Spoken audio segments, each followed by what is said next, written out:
Hello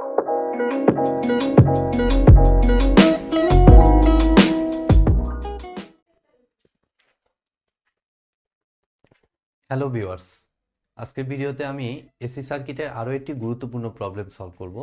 তবে ভিডিওটি শুরু করার আগে আমি অবশ্যই বলবো, যারা আমার চ্যানেলে একদম নতুন তারা আমার প্লেলিস্ট থেকে এসি সার্কিটের উপর আগের বেসিক ভিডিওগুলো একটু দেখে আসুন, তাহলে আপনাদের বুঝতে সুবিধা হবে। বিশেষ করে এসি সার্কিটের আমাদের রিয়াল পাওয়ার, অ্যাপারেন্ট পাওয়ার, পাওয়ার ফ্যাক্টর এগুলো রিলেটেড যে থিওরি ক্লাসগুলো আছে সেগুলো তো আমাদের লাগবেই। তো দেখুন, এখানে এরকম একটি সার্কিট দেয়া, 40 ∠0 ভোল্ট আরএমএস, মোস্ট ইম্পর্টেন্ট জিনিস। এটা 10 ওহম, এটা J4 ওহম, এটা 8 ওহম, আর এটা -J6 ওহমের ক্যাপাসিটর দেয়া আছে। আর এটা কয়েল, ইন্ডাকটিভ কয়েল। তো কোশ্চেনটা কি? Calculate the power factor, apparent power and real power delivered by the source. এই যে সোর্স, তো সোর্সের ভোল্টেজটা দেয়া আছে, এটা হচ্ছে আরএমএস ভ্যালুতে। তো এখান থেকে যে কারেন্টটা জেনারেট হচ্ছে ডেলিভার্ড বাই দি সোর্স, সেই কারেন্টটা আমাদের বের করব, যেটা সেটা অটোমেটিক্যালি চলে আসবে আরএমএস ভ্যালুতে যদি এখান থেকেই ক্যালকুলেশন করি। তো আইটি বের করতে হলে অবভিয়াসলি আমাদের জেড ইকুইভ্যালেন্টটা বের করতে হবে। তো জেড ইকুইভ্যালেন্টটা আমার কত আসে দেখি। জাস্ট আমরা ক্লিয়ারলি ফিগার থেকে দেখতে পাচ্ছি যে কি, J4 এর সাথে এটা আর এটা আবার সিরিজ, তাহলে J4 এর সাথে প্যারালালি আছে কে? 8 - J6, এইটুকু প্যারালালি আছে, তার সাথে আবার সিরিজে আছে কে? 10 ওহম, তাহলে +10। আমরা জাস্ট ক্যালকুলেটারে সরাসরি এটা বের করে ফেলবো, তাহলে আমরা জেড ইকুইভ্যালেন্ট পাইলে আমরা আইটি পেয়ে যাব। তো কত আসে দেখি। জাস্ট J4 ক্যালকুলেটর কমপ্লেক্স মোডে নিয়ে হিসাব করতে হবে obviously. 4i inverse plus 8 - J6 inverse 1, যে রেজাল্ট পেলাম সেটা আবার ইনভার্স 1, তার সাথে 10 যোগ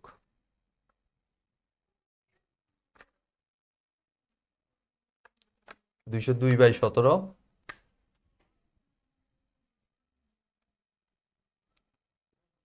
প্লাস ক্যালকুলেটর যা পাইছি হুবহু এটাই লিখে দিচ্ছি, যে 76/17 এত ওহম।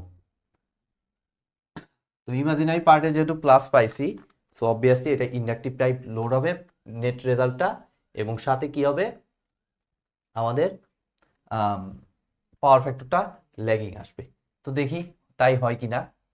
আমাদের আরেকবার একটু রিচেক করে নেই। আমাদের J4 inverse plus 8 - J6 inverse 1, যেটা পাইলাম এটা ইনভার্স 1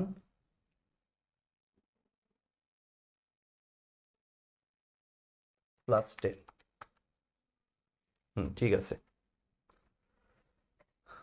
তাহলে এখন এখান থেকে তো আমাদের এখন আইটি বের করতে হইলে আমাদের কি করতে হবে, জাস্ট ভিটির যে ভ্যালুটা সেটাকে ভাগ দিতে হবে কত দিয়ে?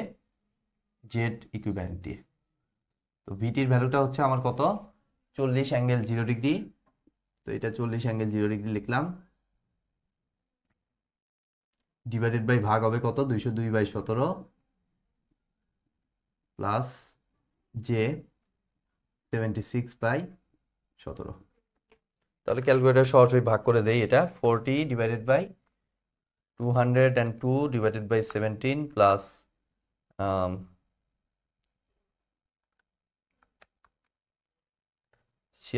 জে 76/17,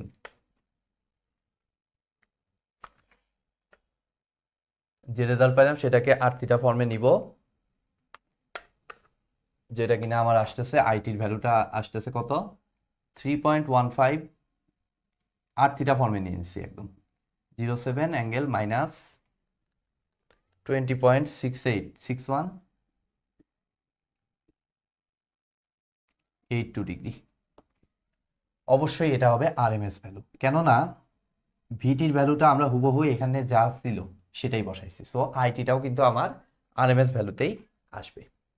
তো এখন আমার কি লাগবে? পাওয়ার ফ্যাক্টর লাগবে, অ্যাপারেন্ট পাওয়ার লাগবে, রিয়াল পাওয়ার লাগবে।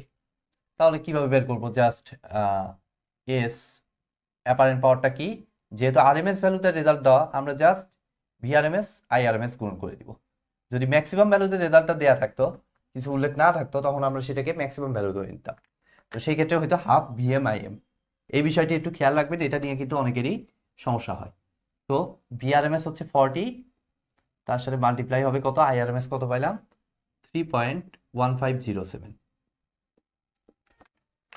এখন হিসাব করলে আমাদের কত আসে, 40 গুণন 3.1507, 126.028 ভোল্ট অ্যাম্পিয়ার। এই যে ভোল্ট আর অ্যাম্পিয়ার গুণন হয়ে ভোল্ট অ্যাম্পিয়ার ইউনিট।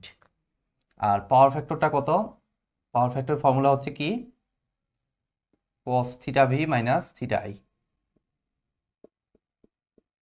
তো cos হচ্ছে আমার কি, থিটা ভি কত, থিটা ভি হচ্ছে V 0 degree minus theta I, এটা মাইনাস আসতেছে, দ্যাট মিনস প্লাস হবে, মাইনাসে মাইনাসে প্লাসে 20.6182 ডিগ্রি, যেটা হিসাব করলে আমার আসে cos 20.6182 ডিগ্রি, 0.9359। অবশ্যই এটা হবে ল্যাগিং। এই যে এখানে রেজাল্টটা প্লাস পাইছি, তো আমরা এখন ভেরিফাই করব ফেজর ডায়াগ্রাম দিয়ে। এই ফেজর ডায়াগ্রাম এটা রেফারেন্স। তো এখানে বলছে কি ভিটিটা 0 ডিগ্রি, দ্যাট মিনস রেফারেন্সের দিকেই ভিটি ডিরেকশন। এবং আইটিটা কি দেখতে পাচ্ছি আমাদের মাইনাস, মাইনাস মানে হচ্ছে ক্লকওয়াইজ আসা। তো ক্লকওয়াইজ আইটি ডিরেকশন, ক্লকওয়াইজ ভিটি থেকে এই যে ক্লকওয়াইজ আমি আসলাম কতখানি 20.6182 ডিগ্রি। সো আমরা দেখতেই পাচ্ছি আইটি ভিটি থেকে ল্যাগ করছে, যেহেতু ক্লকওয়াইজ আসতেছে, সেই কারণে আমাদের পাওয়ার ফ্যাক্টরটা হচ্ছে ল্যাগিং। এরপরে আমার কি লাগবে, রিয়াল পাওয়ার। তো রিয়াল পাওয়ারটা অবভিয়াসলি কি হবে, এই অ্যাপারেন্ট পাওয়ার আর পাওয়ার ফ্যাক্টরের গুণফল, যেহেতু রিয়াল পাওয়ার সমান half VMIM cos theta V minus theta I, যার হাফ ভিএমআইএম কে বলা হবে হচ্ছে এস, আর cos theta V minus theta I কে বলা হবে পাওয়ার ফ্যাক্টর।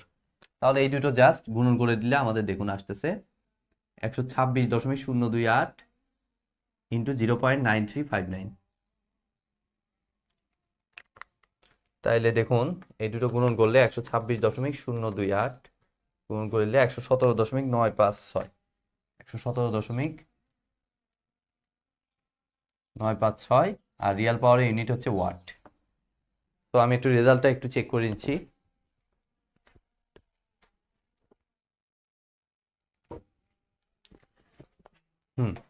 রেজাল্টটা ঠিক আছে, বইতে আমার এটা রেজাল্টটা 118 দেয়া আছে, আর এটা 0.96 দেয়া আছে। তো আমাদের রেজাল্টটা ঠিক আছে। তো আজকের মতো ভিডিওটি এ পর্যন্তই। ভিডিওটি যদি ভালো লেগে থাকে অবশ্যই ভিডিওতে একটি লাইক দিবেন, বন্ধুদের সাথে বেশি বেশি শেয়ার করবেন, আর চ্যানেলে নতুন হয়ে থাকলে অবশ্যই চ্যানেলটি সাবস্ক্রাইব করবেন।